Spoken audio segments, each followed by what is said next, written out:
नमस्कार दोस्तों, मेरा नाम जय कुमार तिवारी है। मेरे YouTube चैनल में आपका स्वागत है।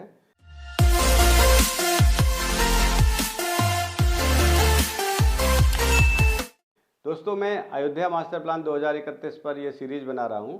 इसी सीरीज के अंतर्गत ये वीडियो है। ये वीडियो काफ़ी महत्वपूर्ण होने वाला है क्योंकि मैं इसमें आपको सरयू नदी तट से 200 मीटर दोनों तरफ जो हमारे पुराने निर्मित भवन हैं उनके जीर्णोद्धार, उनके पुनर्निर्माण या उनकी मरम्मत के लिए इस मास्टर प्लान 2031 में क्या व्यवस्था की गई है, उनको नक्शा पास कराना है या नहीं कराना है, उनके द्वारा किए गए अवैध निर्माण को समन किया जाएगा या नहीं किया जाएगा, या उनके जीर्णोद्धार, पुनर्निर्माण या उनके मरम्मत के लिए अगर कोई आवेदन प्रस्तुत किया गया है उनके द्वारा जो वहाँ के निवासी हैं, तो उस पर उनको अनुमति कैसे मिलेगी ये बताया जाएगा इस वीडियो में।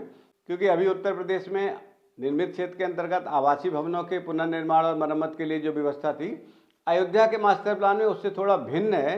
तो आप सब दर्शकों को जो अयोध्या में रहते हैं उनके लिए ये वीडियो बहुत महत्वपूर्ण होने वाला है, क्योंकि नदी तट के दोनों तरफ 200 मीटर की चौड़ाई में बहुत सारे पुराने निर्मित भवन हैं, जहाँ का महत्व बहुत है क्योंकि नदी तट के किनारे हैं, काफ़ी यात्री पर्यटक वहाँ से आएंगे।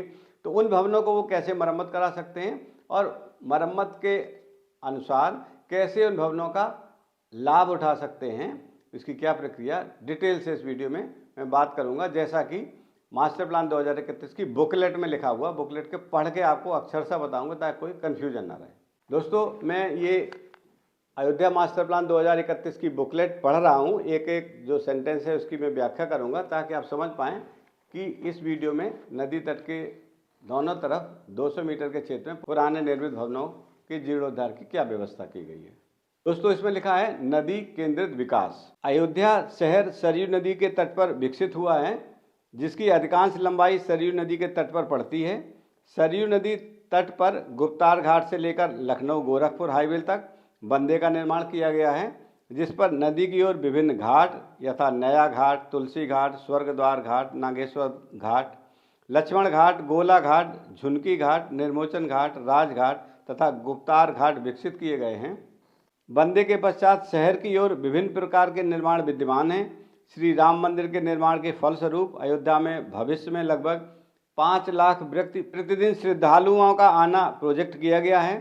अयोध्या को विश्व स्तरीय आध्यात्मिक शहर के रूप में विकसित किए जाने तथा भविष्य में अयोध्या में आने वाले पर्यटकों एवं जन सामान्य की सुविधाओं हेतु विभिन्न प्रकृति के निर्माणों का होना तय है।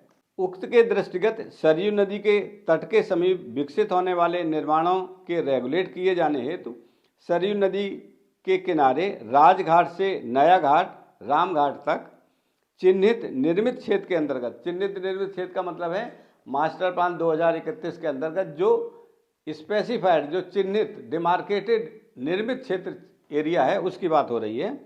चिन्हित निर्मित क्षेत्र के अंतर्गत नदी के तट से 200 मीटर क्षेत्र में स्थित निजी भवनों में हेरिटेज स्थलों और हेरिटेज भवनों को छोड़कर है, निजी भवन वो नहीं है जो हेरिटेज की अंतर्गत आते हैं जो भवन, उनको नहीं शामिल किया गया इसमें। निजी भवनों की मरम्मत पुनर्निर्माण की अनुमति निम्नलिखित शर्तों के अधीन दी जाएगी।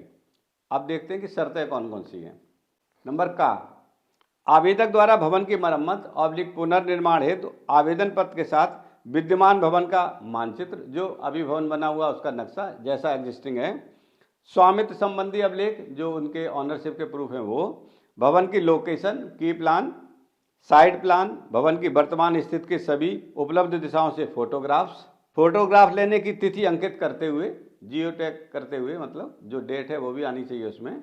स्थल पर मौजूद भवन का वर्तमान भू आच्छादन, अभी जितना एग्जिस्टिंग ग्राउंड कवरेज है वो, विद्यमान सेटबैक, अभी जो सेटबैक पहले से निर्मित भवन में है वो, सभी तलों के प्लान, सेक्शन, एलिवेशन आदि अन्य वांछित अभिलेखों के साथ प्राधिकरण में जमा किए जाएंगे। मतलब आवेदन तो जमा करना ही पड़ेगा, उसमें ये सारी डिटेल्स आपको नक्शों के माध्यम से दर्शानी पड़ेगी।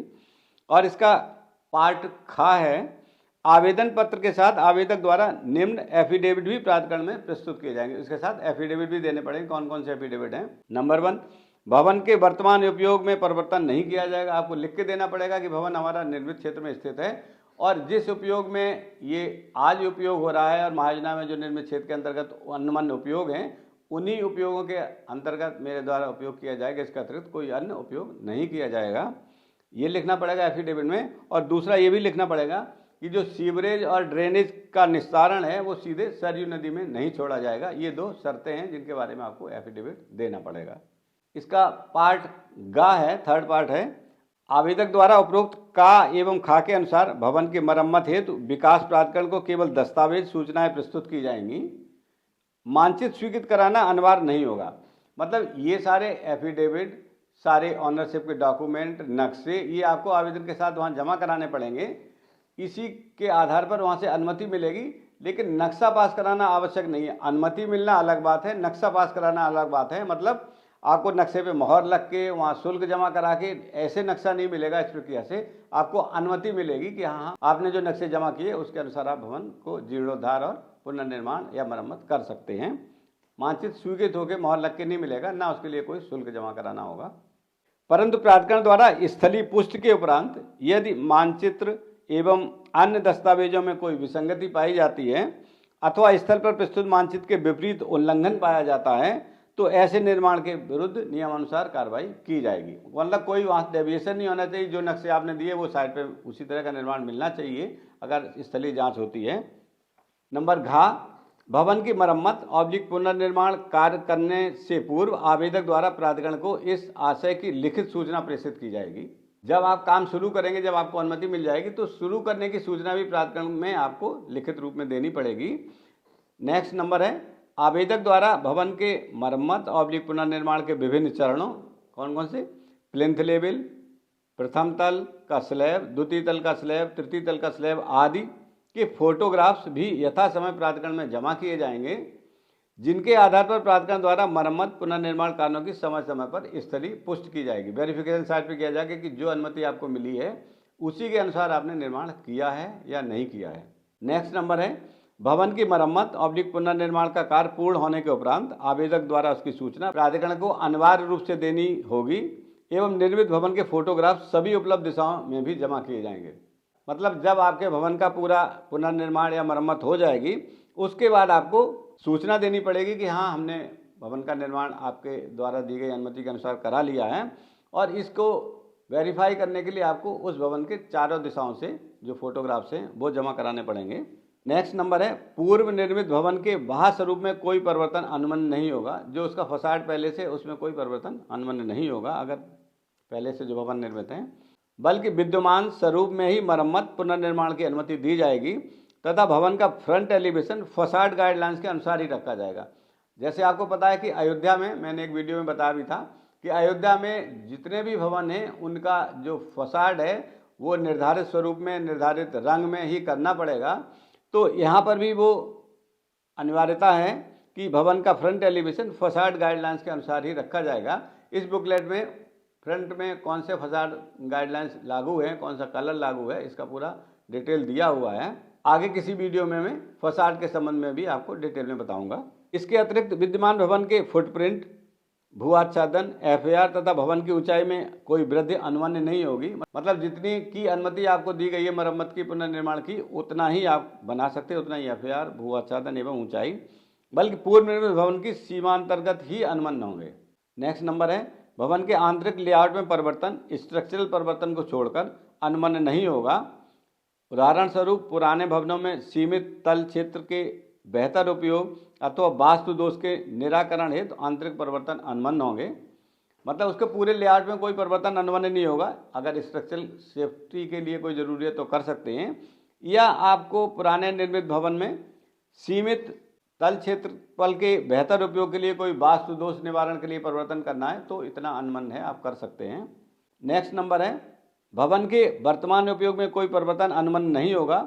भवन जिस उपयोग में लाया जा रहा है वही उपयोग अनुमन्य होगा। यदि किसी भवन का उपयोग प्राधिकरण को प्रस्तुत के विपरीत अन्य उपयोग यथा होटल, लॉज, रेस्टोरेंट, दुकान अथवा किसी अन्य व्यावसायिक उपयोग के लिए किया जाता है तो उसके विरुद्ध नियमानुसार कार्रवाई की जाएगी। नेक्स्ट नंबर है, सरयू नदी के किनारे नदी की ओर स्थित भवनों की वास्तुकला एवं सौंदर्य का संरक्षण सुनिश्चित किया जाएगा।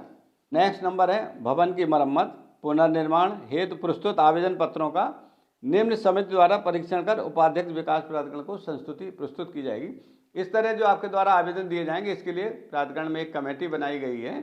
इस कमेटी में जो सेक्रेटरी हैं उस प्राधिकरण के वो अध्यक्ष होंगे, और नियोजन प्रभारी हैं विकास प्राधिकरण के वो सदस्य और संयोजक होंगे, और जो अभियंत्रण के प्रभारी हैं, जो इंजीनियरिंग सेल के हेड हैं, चाहे वो एक्सीएन हो या चीफ इंजीनियर हो, वो इसके सदस्य होंगे। तो ये समिति जिसमें कि नियोजन के प्रभारी और इंजीनियरिंग सेल के प्रभारी सदस्य और संयोजक के रूप में होंगे, सचिव उसके अध्यक्ष होंगे। ये समिति आपके आवेदन का अध्ययन करेगी और उपयुक्त पाए जाने पर आपको अनुमति दिए जाने हेतु अनुशंसा करेगी। उसके बाद उपाध्यक्ष महोदय उसको अनुमोदित करके आपको अनुमति देंगे।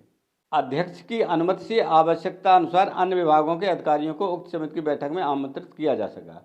मतलब जो विकास प्राधिकरण के अध्यक्ष हैं, सामान्यतः जो आयुक्त हैं उस मंडल के वो अध्यक्ष होते हैं, वो अगर चाहेंगे तो अन्य विभागों के अधिकारियों को भी इस समिति में सदस्य के रूप में बुला सकते हैं, आमंत्रित कर सकते हैं। जैसे कि कहीं अगर कोई सीवरेज की समस्या है तो जल निगम के अधिकारी आ सकते हैं, या बिजली संबंधी कोई निर्णय लेना है तो बिजली विभाग के अधिकारियों को बुलाया जा सकता है, ये प्रावधान है।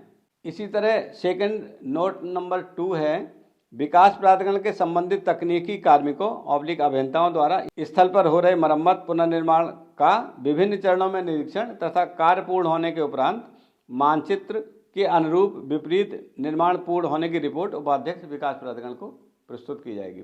मतलब ड्यूरिंग आपका जो मरम्मत का समय चल रहा है उसके समय भी विकास प्राधिकरण के अभियंता उसका जांच करेंगे, स्थलीय कोई अंतर ना आए, और निर्माण पूर्ण होने के बाद भी जांच करेंगे और उसकी रिपोर्ट वीसी को प्रस्तुत करेंगे। अगर कोई अंतर पाया जाता है तो उसके विरुद्ध नियमानुसार कार्रवाई की जाएगी। नेक्स्ट है, उपरोक्तानुसार अनुमन्य मरम्मत पुनर्निर्माण संबंधी कार्यों के अतिरिक्त इस क्षेत्र में अन्य विकास एवं निर्माण कार्य निषिद्ध होंगे। इसके अतिरिक्त कोई और अनुमति आपको नहीं मिल सकती, कोई और तरह का निर्माण आप नहीं कर सकते हैं। सरयू नदी के किनारे नदी तट से 200 मीटर क्षेत्र में किए गए अनधिकृत निर्माणों का समन अनुमन्य नहीं होगा। जैसे पहले भी मैंने आपको बताया था कि ये सीमाओं के अंतर्गत ही एक विशेष अनुमति आपको दी जा रही है निर्मित क्षेत्र में, सरयू नदी के तट से दोनों तरफ 200 मीटर की चौड़ाई में। इसमें अगर आपने अतिरिक्त निर्माण कर लिया अनुमति के अतिरिक्त, तब वो समन योग्य नहीं है, समन नहीं किया जाएगा किसी भी तरह, और ऐसे निर्माणों के विरुद्ध ध्वस्तीकरण की कार्रवाई अमल में लाई जा सकती है। नदियों के संरक्षण के लिए नागरिकों को मनोरंजन क्षेत्र उपलब्ध कराने के लिए रिवर फ्रंट विकास प्रस्तावित है।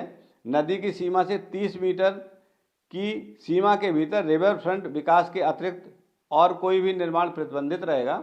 जलाशयों को अतिक्रमण से बचाना जरूरी है। जलाशयों के संरक्षण के लिए जलाशयों के चतुर्दिक 9 मीटर की हरित पट्टी को प्रतिबंधित क्षेत्र के रूप में रखने का प्रस्ताव भी इस 2031 की योजना में प्रस्तावित किया गया है। दोस्तों, इस सूचना के साथ ही ये वीडियो यहीं समाप्त होता है। इस वीडियो में मैंने आपको नदी केंद्रित विकास के अंतर्गत नदी तट से 200 मीटर की चौड़ाई में निर्मित क्षेत्रों में आपको पुनर्निर्माण और मरम्मत की अनुमति पूर्व निर्मित भवनों में कैसे मिलेगी उसके बारे में विस्तार से बात की। नमस्कार।